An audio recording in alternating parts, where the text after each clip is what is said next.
Coisas que deixam as pessoas secas ou broxadas. Muitas das queixas que eu recebo em clínica, tanto como sexóloga como psicanalista, tem a ver com o que eles chamam de baixa libido, ausência de desejo, pouco tesão. E geralmente esse tesão que falta na cama é consequência de uma vida sem tesão. Essas coisas se atravessam. Então, não adianta você vir ao consultório e pedir algumas práticas, algumas dicas, até terapia de casal, muitas vezes procuram, né? O nosso problema é só a questão sexual. E quando a gente vai ver, não é. O buraco é bem mais embaixo. Então, eu queria trazer aqui algumas das possíveis causas dessa ausência de libido, dessa secura, dessa broxada aí que está acontecendo. Tem as causas fisiológicas, que podem estar ligadas a doenças, podem estar ligadas à questão do sangue, hormônio, prolactina alta, testosterona baixa, tem várias coisas aí que podem ser investigadas. Remédio, anticoncepcional tira libido? Depende. Esse pode ser um dos efeitos colaterais do anticoncepcional, mas não é o principal efeito, não é a principal causa de uma ausência de tesão.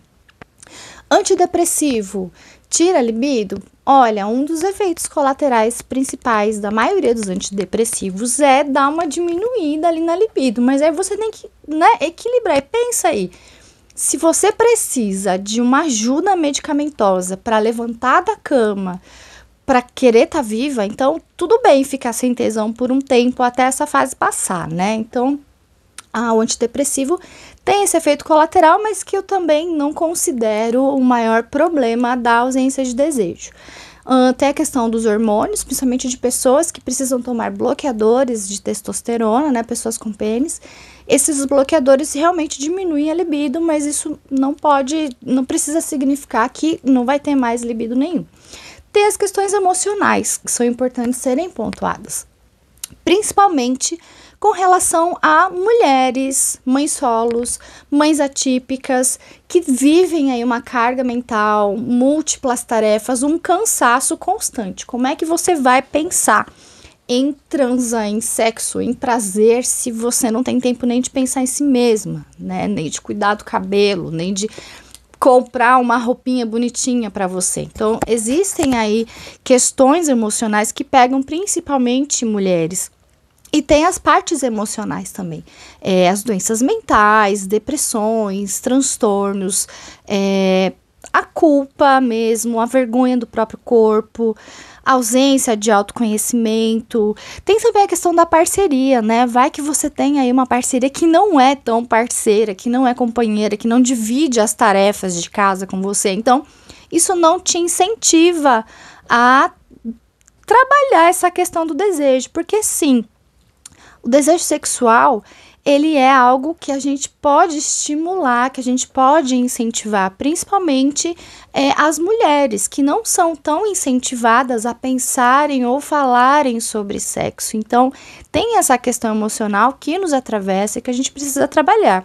Agora, a principal causa que a gente precisa levar em consideração é a nossa sociedade, é o nosso contexto social, cultural, histórico, político. Corpos que são atravessados por essas questões. A gente vive numa sociedade misógina, racista, LGBTQ-fóbica, capacitista, gordofóbica. São tantas coisas que atravessam os nossos corpos que vão sim atingir o nosso tesão, o nosso desejo, a nossa libido.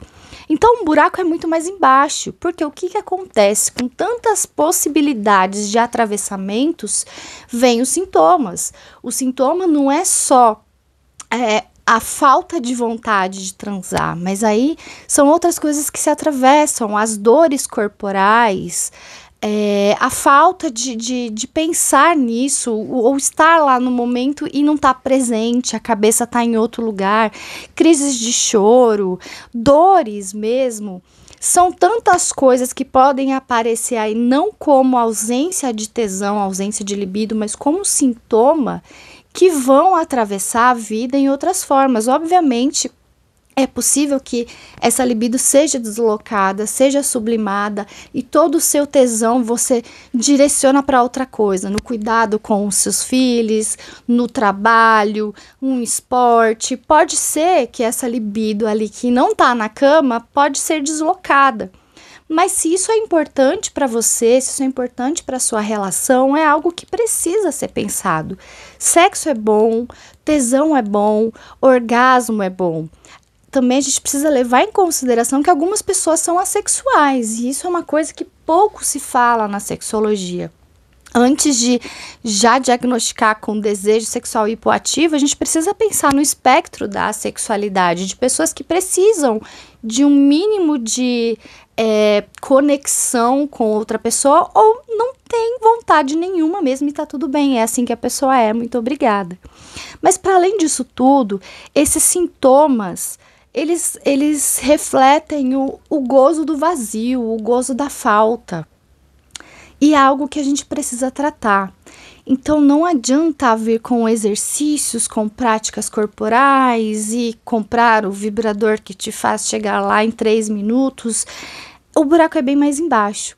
É preciso trabalhar com esses sentimentos, com essas questões que estão aí, com as coisas fisiológicas e o contexto, sim, mas como que você lida com essas questões? Como que você lida com suas próprias demandas fisiológicas, com suas demandas emocionais, com o nosso contexto sociocultural?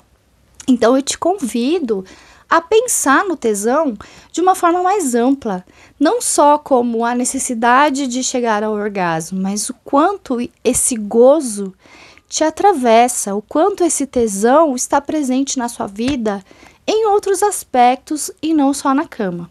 E aí me fala, como que é isso para você?